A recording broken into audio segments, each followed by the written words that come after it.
Kemudian juga mau tekanannya di dalamnya harus negatif.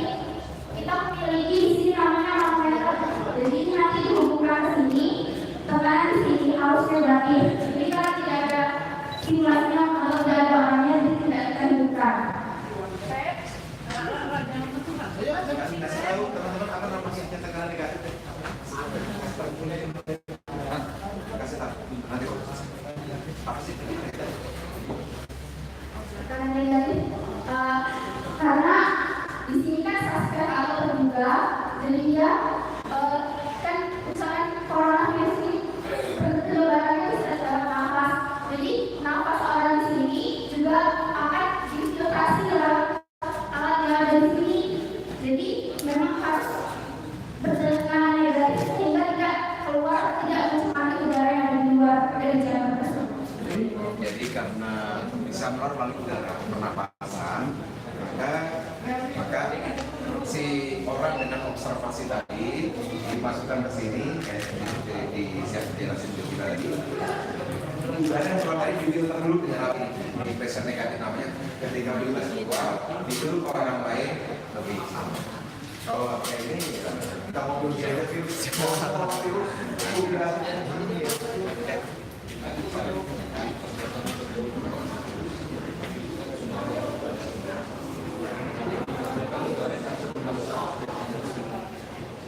Jadi gini, tugas kantor kesehatan pelaku memang melakukan segala tangkap penyakit yang belum ada di Indonesia. Tugas kami dan menular yang belum ada. Makanya berdasarkan sejarah rata-rata sejarah penyakit itu ya, menular itu melalui berbagai media termasuk makanan, minuman, terus kontak langsung begini dan pernapasan. Makanya ahli gerakan untuk itu. Jadi penyakitnya bukan cuma coronavirus.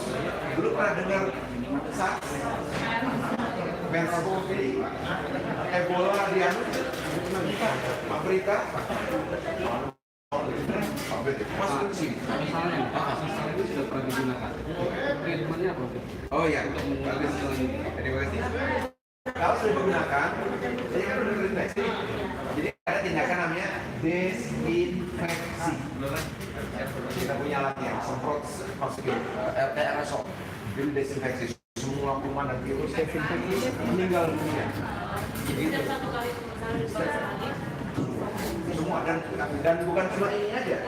Kita dari sini kan nanti langsung dimasukin ambulan ya, orangnya kan bukan di foto ini kan, karena takut ambulannya juga semua di desinfeksi.